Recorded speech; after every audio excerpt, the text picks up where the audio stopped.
Lundi 7 décembre 2015, ici Éric Latour et bienvenue à l'Hôtel de Ville de Saint-Jean-sur-Richelieu. En l'absence du maire Fecteau, qui a subi tout récemment une opération à la hanche, c'est le maire suppléant, le conseiller Yvan Berthelot, qui l'a remplacé. Et parmi les sujets qui ont été abordés à l'occasion de cette assemblée, entre autres, l'entrepreneur Guy Sanson, qui a été très impliqué dans le développement des cours Seigneur, qui a tenu à remettre les pendules à l'heure à la suite des attaques au cours des dernières semaines de l'ex-conseiller municipal et ex-candidat à la mairie, Alain Laplante.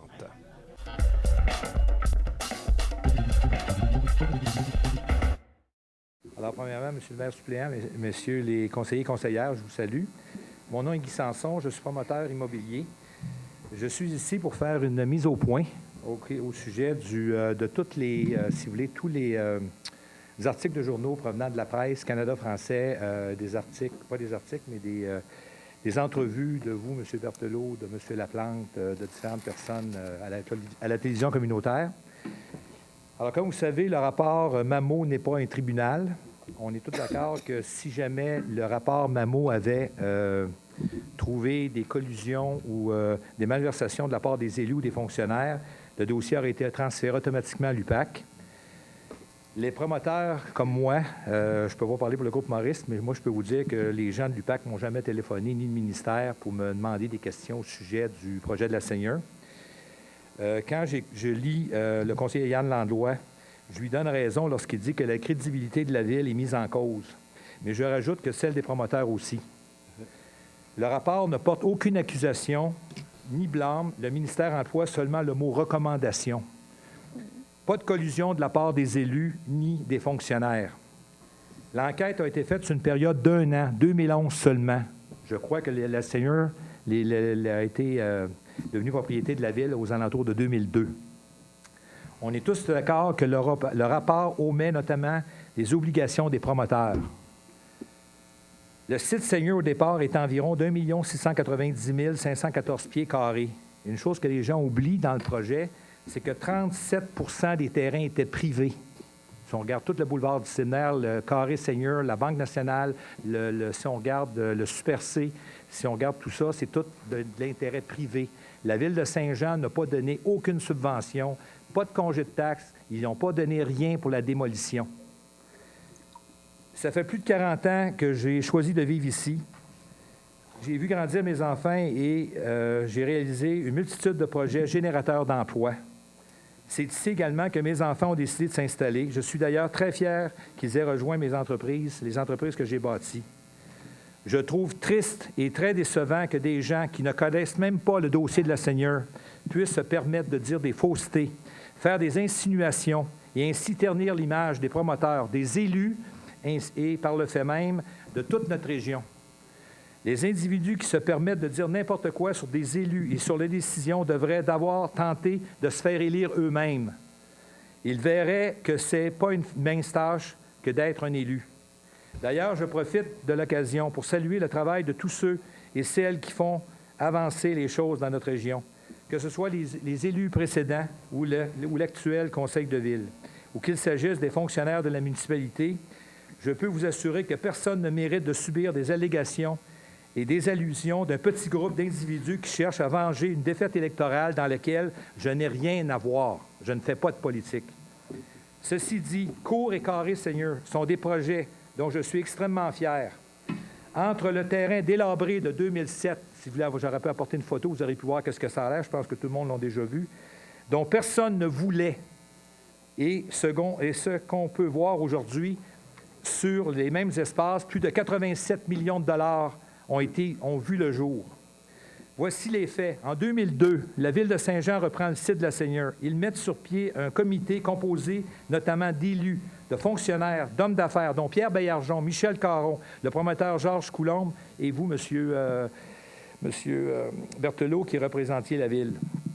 Pendant plus de 2 ans, ce comité a eu plusieurs scénarios, mais aucun projet ne répondait vraiment aux aspirations des Joannais.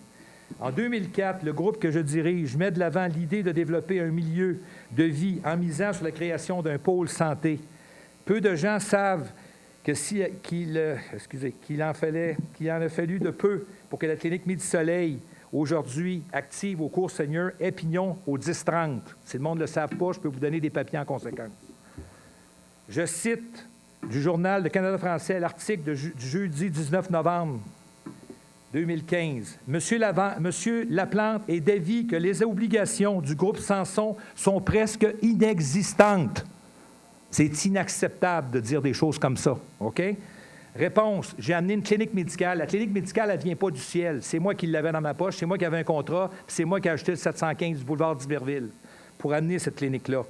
3,6 millions de dollars ont été investis par Carré Seigneur dans la démolition, décontamination, en plus du terrain qui était sur Séminaire, parce que ça, il ne dit pas, il parle d'un terrain, mais le terrain, il est enclavé. Sur Séminaire, à côté du Coq Rapide, il y avait un terrain. Ce terrain-là était ma possession, sous option avec M. Roy. Donc, ce terrain-là, s'il n'était pas ma possession, automatiquement, le site n'avait pas accès sur Séminaire. En plus, j'ai acheté plus que 500 000 pieds carrés de terrain, de bâtisses. On parle de tous les terrains sur Saint-Louis et sur Séminaire. Deuxième citation, une chose aussi ridicule que ça fait plusieurs fois qu'il le dit, mais on va le répéter encore. Une fois le site décontaminé, le terrain n'était pas orphelin. Que fait-il du protocole d'entente signé par Méliard durant 3 ans? Méliard et Solim, qui était la FTQ. Je m'excuse, là, mais ça a été donné, le site. La seule chose, c'est qu'il ne démolissait pas le bâtiment. Que fait-il? Il fait pas ça, il va dire qu'il était conseiller jusqu'à 4 ans. Que faisait-il de son rôle de rue principale pendant 8 ans de temps? Il ne savait pas ce qui se passait. Il va me dire qu'il n'était pas au courant. Une autre chose, les cours Seigneur, il n'y avait aucune contamination sur le site des cours Seigneur. Tout ce qu'on a fait, c'est qu'on a démoli la bâtisse pour un contrat de 325 000 $ avec l'entreprise Fréjot. C'est nous qui avons payé. La contamination était surtout sur le site Croydon, la rue Saint-Paul-la-Brèche et ancienne fonderie Sainte-Croix. Nous ne pouvons pas empêcher les gens de parler, mais on doit parler des vrais événements, pas en inventer ou les mettre dans un contexte différent. En résumé, c'est aussi simple que ça. Si tout le projet que nous avons sous les yeux aujourd'hui a vu le jour, c'est que nous avons réussi à convaincre une équipe de médecins de s'installer en plein cœur du projet Seigneur. Pas de clinique, pas de projet. Pas de clinique, pas de CHSLD. Pas de groupe Maurice, pas de Carré Seigneur. C'est ça la vérité. L'effet d'entraînement de ces projets fait en sorte aujourd'hui qu'il y a un CHSLD en PP, un Super C. La Banque nationale et plusieurs autres entreprises ont choisi le site de la Seigneur pour s'y développer, créant ainsi plus de 1000 emplois, sans compter toutes les entreprises de chez nous qui ont travaillé à la construction de ces projets. Architectes, ingénieurs, entrepreneurs, plombiers, électriciens, j'en passe. Des entreprises d'ici ont vendu leurs matériaux de construction. Des compagnies d'ici ont travaillent encore sur le site de la Seigneur. La vérité, c'est que les élus de l'époque ont eu de la vision en confiant à notre entreprise le redéveloppement de ce site dont personne ne voulait et dont personne ne savait quoi faire. La vérité, c'est que Carré Seigneur est une entreprise privée qui n'a reçu aucune aide, aucune subvention de la Ville pour décontamination, démolition, pas de congé de taxes, pas plus d'un autre palier du gouvernement que de ce qui se soit. Super C, Banque nationale, CHSLD, Carrefour Jeunesse font partie de Carré Seigneur. La vérité, c'est que les Joannais et Joannaises sont extrêmement fiers aussi de ce qu'ils voient aujourd'hui. La vérité, c'est que bien des villes et bien des régions du Québec aux prises avec des sites dans le même état que l'ancien site de la Seigneur nous envient et aimeraient bien que se transforment par magie des sites orphelins en pôle d'attraction pour les entreprises. Mais il n'y a pas de magie dans ce genre de dossier, seulement une même vision partagée entre les élus, qui avaient le cœur et l'intérêt de leurs citoyens et un promoteur qui a livré la marchandise à coups de travail, d'imagination et d'acharnement à réussir. Je suis fier de tout ce que j'ai accompli dans la région et je ne laisserai personne salir mon nom, ni ceux de mes enfants, de mes entreprises, et j'inclus à titre, mon titre de promoteur immobilier pour Carrefour Laplante. Je ne mérite pas ça. J'ai au-dessus de 265 millions de projets présentement en discussion sur la table. Et je vous dis qu'entendre des faussetés comme ça, ça n'attire pas le monde. Comme je vous demandais, si demain matin, vous aviez le choix de choisir entre la Suisse ou l'Irak, je pense que ça serait... Ici, tout le monde répondrait la Suisse et non l'Irak. Alors, je crois que la réponse est facile. Les milieux financiers tels banques, fonds de pension, REIT, fonds immobiliers sont très frileux et ça ne prend pas beaucoup d'incertitude pour qu'ils abandonnent notre région et aillent investir ailleurs. Donc, l'équipe Laplante, qui veulent le bien de la ville, bien, je m'excuse, je pense qu'ils s'y prennent mal. Donc, je vous remercie pour votre écoute et je sais que M. Vaillancourt va faire une présentation la semaine prochaine pour expliquer aux membres du nouveau conseil et l'ancien conseil s'ils ont des questions à poser au niveau des investissements et tout. Et j'ai tous les documents à mon bureau pour le faire. Donc, je vous remercie beaucoup. Merci, M. Sanson. Merci.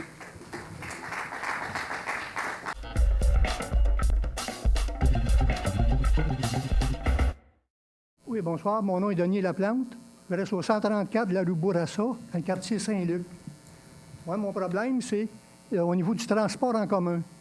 Depuis qu'ils ont changé la circulation au niveau du circuit, ils ont pris la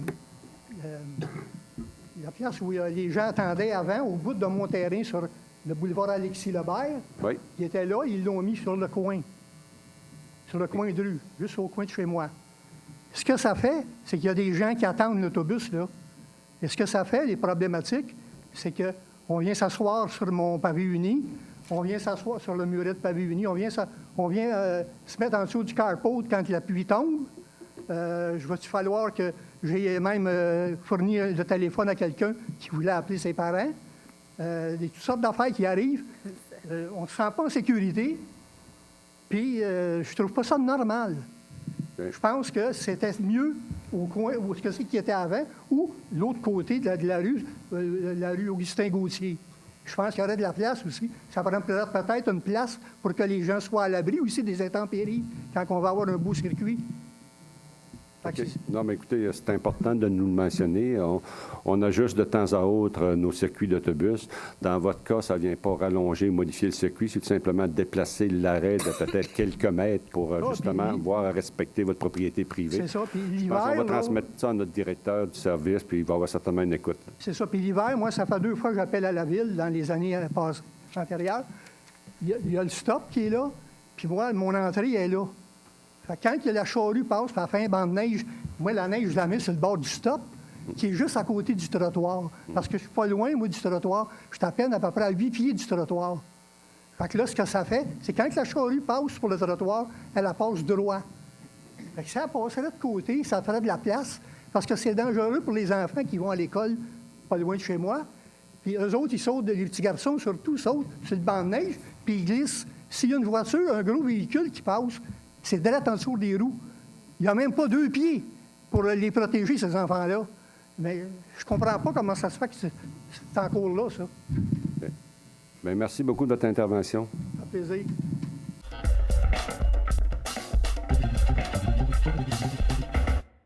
J'aimerais parler de la commission Charbonneau. Vous avez vu mon déguisement. C'était tout à fait relatif à mon Facebook que j'avais fait part. Si j'avais mes 1000 j'aime concernant la commission Charbonneau, je mettrais mon déguisement. J'ai effectivement eu presque 1300 j'aime. J'aimerais vous parler de la commission Charbonneau parce que c'est de quoi qui me touche en tant qu'élu, puis je pense qu'il nous touche tous en tant qu'élu. Premièrement, il y a eu 45 millions qui ont été investis d'argent du contribuable là-dedans.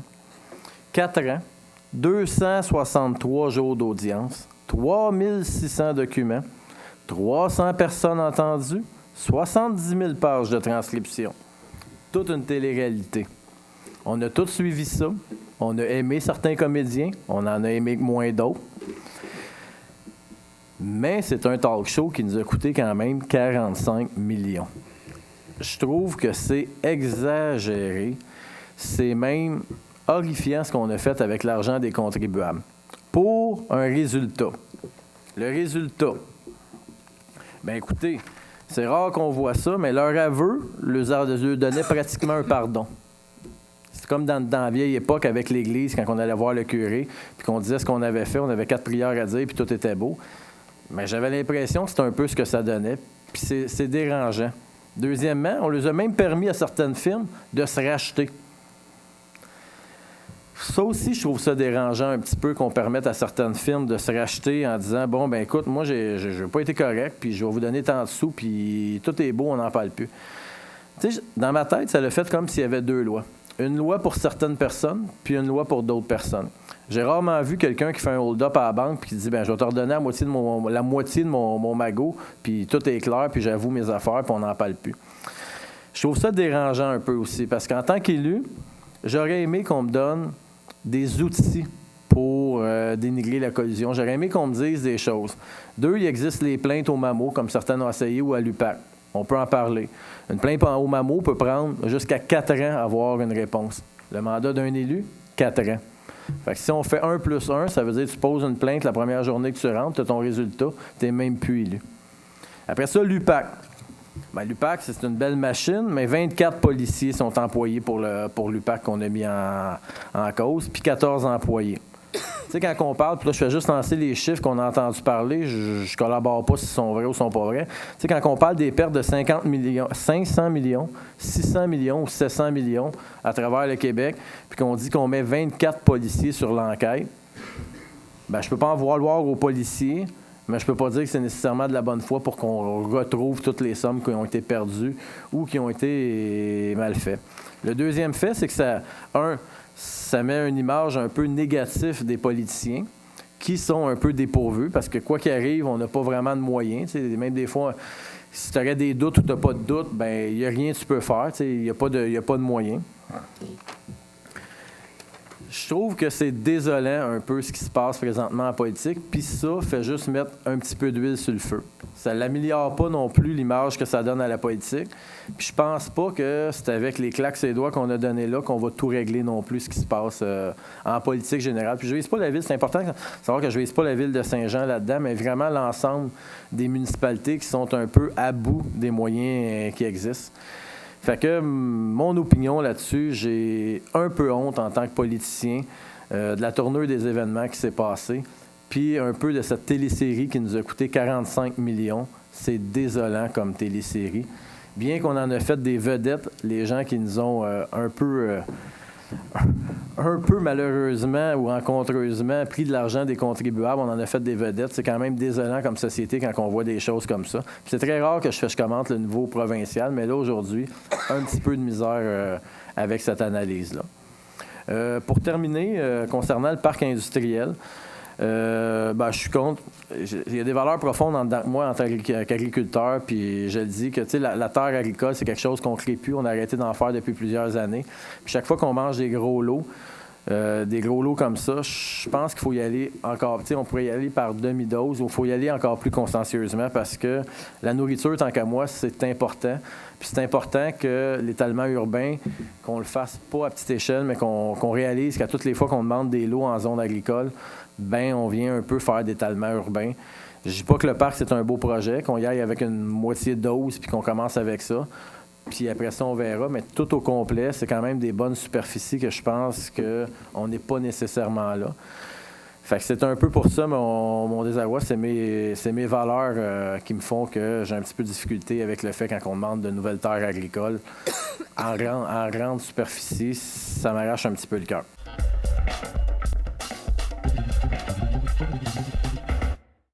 Pour faire suite aux propos de M. Contable en raison de l'autobus qui fait refuge sur la rue Courville, sur la piste cyclable, j'ai déjà des discussions avec le directeur du transport. On a stimulé un endroit qui serait pas mieux placé pour justement pas nuire à la sécurité des enfants. Puis l'endroit de refuge va être situé au coin de la rue Clermont et boulevard Saint-Luc. Fait que je présume d'ici peu de temps là, que cette règle-là va être mise en application là, suite aux commentaires qui ont été portés ce soir. Là. Puis je pense que Mélanie l'a bien mentionné tantôt, là, ça va faire partie des améliorations qui vont être faites. Si cependant ça se reproduit, gênez-vous pas de m'appeler, vous connaissez mon numéro. Je pourrais revenir à l'attaque s'il y a quelque chose. Vous savez où me rejoindre, en tout cas. Deuxième point, évidemment, on ne peut pas faire un petit clin d'œil, évidemment, à tous les gens impliqués de près et de loin et les organismes à l'événement du Guignolier qui a eu lieu hier. J'ai eu l'occasion d'y participer.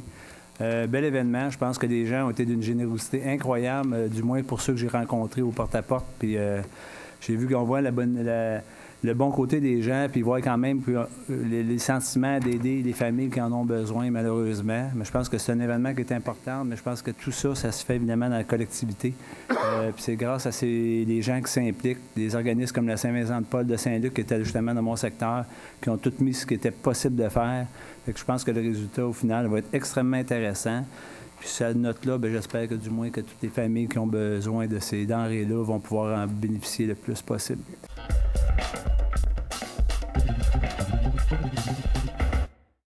J'aimerais remercier, moi aussi, tous les bénévoles qui ont participé à la Guignolée hier. Et aussi, j'aimerais souligner l'extrême générosité des citoyens. C'est toujours rafraîchissant de voir la contribution de la communauté pour ceux qui en ont besoin. Dernièrement, M. Dupont est parti, j'aimerais souligner que j'ai reçu un cadeau, 2 bouteilles d'eau minérale. Non, je ne sais pas pourquoi M. Dupont me les a laissées, mais il a piqué ma curiosité. C'est de l'eau minérale naturelle, gazéifiée, Montélier, qui est puisée sous terre dans le comté de Saint-Jean-sur-Richelieu. À côté de chez PA. C'est à quel endroit? À côté de chez PA. À côté de? De chez PA, c'est le chemin de la OK, Grande Ligne. oui, OK. Un petit enclos. OK. Bon, mais ça répond à ma question. Je pensais que c'était pour vous donner un signal de mettre de l'eau dans votre vin, mais... Non, mais j'aurais aimé savoir c'est quoi le Mais t'es problème. embouteillé à Québec. Ah oui. Mais C'est de l'eau qui est ça, prise c'est puisé gratuitement à dans le Saint-Jean, sous-sol c'est québécois. embouteillé à Québec. Oui, c'est pris gratuitement dans le sous-sol québécois. Ouais. On va peut-être Alors, travailler je vais- là-dessus. Je vais les remettre à Manon. Manon et son équipe.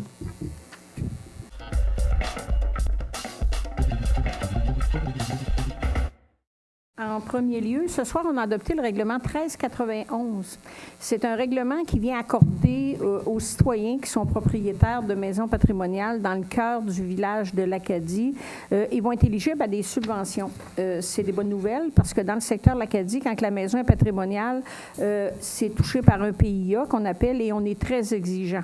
On exige des gardes de galeries, des mains courantes en bois, des choses comme ça. On est très, très exigeant. Donc, ces gens-là vont être éligibles à des subventions pouvant aller jusqu'à 5 000 $, c'est-à-dire 50 des travaux jusqu'à 5 000 $. On parle naturellement de rénovation à l'extérieur de la résidence. Pour établir le périmètre concerné, on avait 2 critères. Les maisons devaient être construites depuis au moins 20 ans et il devait avoir moins de 25 de terrain vacant. Donc, on n'a pas pu sortir du village beaucoup parce qu'on tombe en territoire agricole et il y a beaucoup de terrains vacants, de terres agricoles. Mais c'est tout de même des bonnes nouvelles. Ça fait quelques résidences qui vont être éligibles aux subventions. Ça va certainement aider pour encourager les gens à garder le cachet patrimonial de l'Acadie. Mon deuxième point, mais je veux remercier les citoyens qui ont participé hier à la guignolée. Un gros merci à tous les bénévoles et merci à la générosité des gens encore une fois cette année.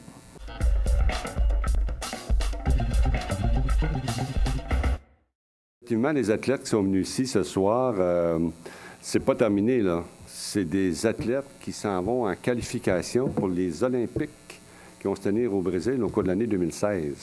Donc, selon mes informations, il y a de fortes chances qu'un ou quelques-uns d'entre eux, effectivement, participent aux Paralympiques qui vont se tenir au Brésil en 2016. Alors, on leur souhaite, bien sûr, la meilleure des chances après des années de travail qu'ils ont investi pour se rendre à cet acte de noblesse, je peux dire.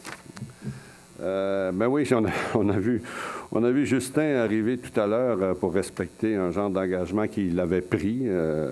Donc, c'est tout à fait correct. Et j'ai parlé avec Justin tout à l'heure, s'il voulait bien s'en départir avant de regagner son siège de conseiller, ce qu'il a accepté rapidement et positivement. Alors, je l'en remercie de sa collaboration. Et pour venir un peu sur un mot de Mme Mété, effectivement, Mme Mété, des fois, on a des écrits que les yeux nous écartillent, nos sourcils, on ne sait pas des fois comment ça se fait des fois. On a des gens qui sont au gouvernement Québec, qui sont dans des bureaux, qui écrivent des choses, des fois qu'on se demande, ils ont beaucoup d'imagination. Alors, nous aussi, des fois, on a des déceptions, pas des écrits qu'on reçoit. En ce qui concerne le parc industriel, je voudrais juste mentionner un point pour pas que ça échappe aux gens. On a présenté une demande de changement de zonage. On a identifié 2 zones, mais on n'en veut qu'une. On n'en veut pas 2, on n'en veut qu'une. Initialement, on avait choisi ce qui était prévu au schéma d'aménagement de la MRC, c'était le secteur Iberville, n'est-ce pas, Mme Marcoux, qu'on avait choisi pour agrandir le parc industriel. On voulait agrandir à l'est.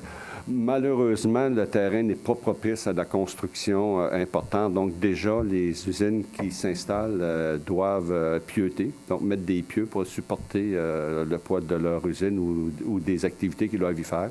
Donc, on a cru bon de retirer ça du schéma d'aménagement et s'en venir du côté ouest. On a identifié un secteur dans le coin de la rue Pierre-Caisse et à côté, le long de l'autoroute 35. Donc, on demande au ministère de nous accorder l'un ou l'autre et non pas les 2. Donc, pour ça que le changement, la demande initiale est importante. on demande qu'une des deux autres, bien sûr, dont on en a une qu'on privilégie plus que l'autre, Savoie, qui est un seul propriétaire occupant, donc celle qui est le long de l'autoroute 35, qui serait plus facile pour nous, ça va de soi. Je veux vous inviter à ne pas oublier, notre marché de Noël commence en fin de semaine. On dirait qu'on n'est pas là parce qu'on a l'impression qu'on est encore au printemps. Tant mieux. Tant mieux. Mais le marché de Noël, alors, je vous invite, bien sûr, à le fréquenter en très grand nombre. C'est un beau marché. Il y a beaucoup d'activités. Venez prendre un chocolat chaud, je ne sais trop quoi. C'est très intéressant. Il va faire beau en fin de semaine, encore plus chaud qu'il a fait aujourd'hui. On annonce 7-8 degrés. Alors, c'est très, très agréable. Alors, je vous invite à faire une petite sortie familiale pour nous visiter notre marché de Noël qui va se dérouler les 2 prochaines fins de semaine. Une autre invitation également, mais je vous invite la semaine prochaine. Donc, c'est l'Assemblée sur le budget et la dernière Assemblée de l'année, l'Assemblée régulière par la suite. Donc, le Conseil va déposer le budget la semaine prochaine. Alors, je vous invite à être là en grand nombre pour un budget sur lequel le Comité des finances, l'administration et le Conseil a travaillé de nombreuses semaines pour vous, si on peut dire, pour vous sortir, pour vous fabriquer un budget qui pense va être, comment dirais-je, acceptable et tout à fait à l'attente, en attente, je pense, de vos préoccupations. Alors, je vous invite la semaine prochaine. Alors, sur ça, je veux vous remercier, moi, pour cette belle soirée, charmante soirée qu'on a passée ensemble. Merci à vous tous d'avoir été là. Merci surtout, encore un petit peu plus, à tous ceux qui sont venus et qui ont fait qu'assister à l'Assemblée du Conseil, qui ne sont même pas intervenus. Alors, j'apprécie grandement, parce que ce n'est pas toujours évident de suivre le Conseil dans ses propositions, puis des fois les intervenants également. Alors, je vous remercie beaucoup de vous intéresser, bien sûr, à votre ville. Merci beaucoup.